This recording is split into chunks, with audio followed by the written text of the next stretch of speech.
story of Teddy's Taboo. There is a story many years ago of an elementary teacher. Her name was Mrs. Thompson, and as she stood in front of her 5th grade class on the very first day of school, she told the children a lie. Like most teachers, she looked at her students and said that she loved them all the same. But that was impossible, because there, in the front row, slumped in his seat, was a little boy named Teddy. Mrs. Thompson had watched Teddy the year before and noticed that he didn't play well with the other children, that his clothes were messy, and that he constantly needed a bath. And Teddy could be unpleasant.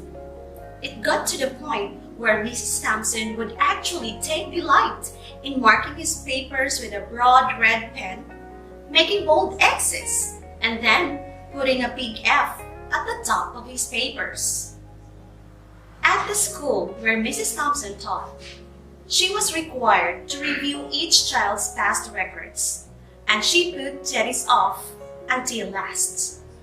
However, when she reviewed his file, she was in for a surprise.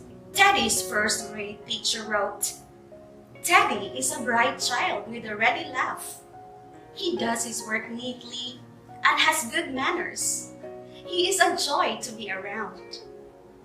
His second teacher grade wrote, "Teddy is an excellent student, well liked by his classmates, but he is troubled because his mother has a terminal illness and life at home must be a struggle." His third grade teacher wrote, "His mother's death has been hard on him. He tries to do his best, but his father doesn't show much interest, and his home life will soon affect him if some steps aren't taken." Teddy's fourth grade teacher wrote, "Teddy is withdrawn and doesn't show much interest in school. He doesn't have many friends and sometimes sleeps in class."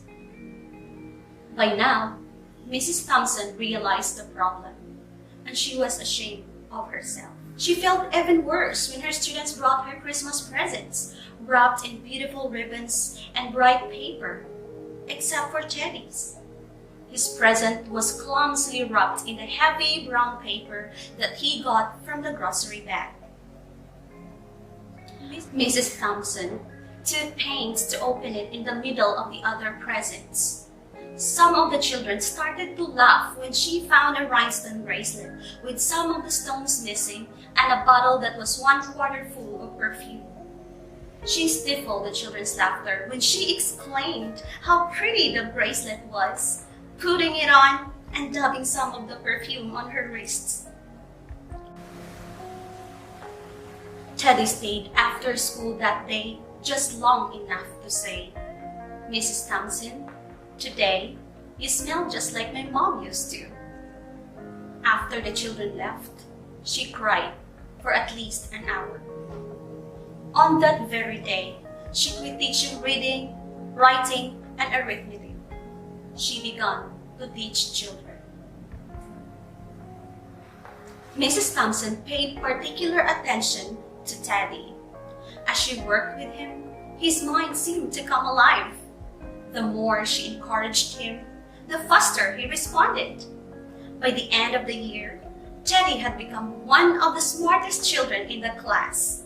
And despite her lie that she would love all children same, Teddy became one of her teacher's pets.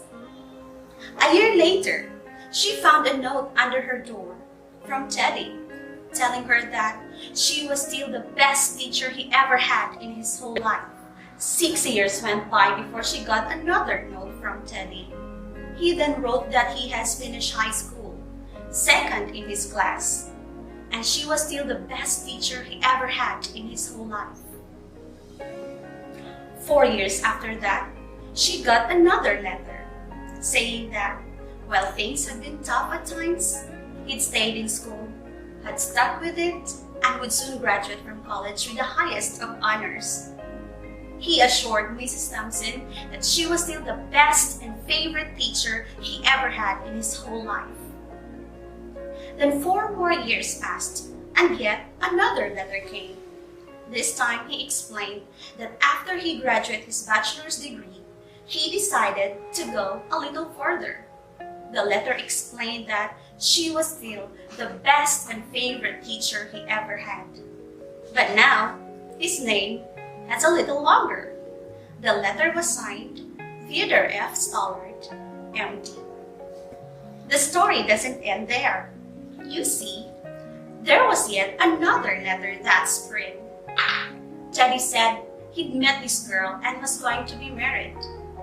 He explained that his father had died a couple of years ago, and he was wondering if Mrs. Thompson might agree to sit in a place at the wedding that was usually reserved for the mother of the groom. Of course, Mrs. Thompson did. And guess what?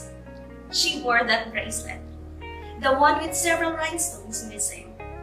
And she made sure that she was wearing that perfume that Teddy remembered her mother wearing on their last Christmas together. They hugged each other, and Teddy whispered in Mrs. Thompson's ear, "Thank you, Mrs. Thompson, for believing in me. Thank you so much for making me feel important and showing me that I could make a difference." Mrs. Thompson, with tears in her eyes, whispered that. She said, "Teddy, you have it all wrong. You were the one who taught me that I could make a difference. I didn't know how to teach until I met you.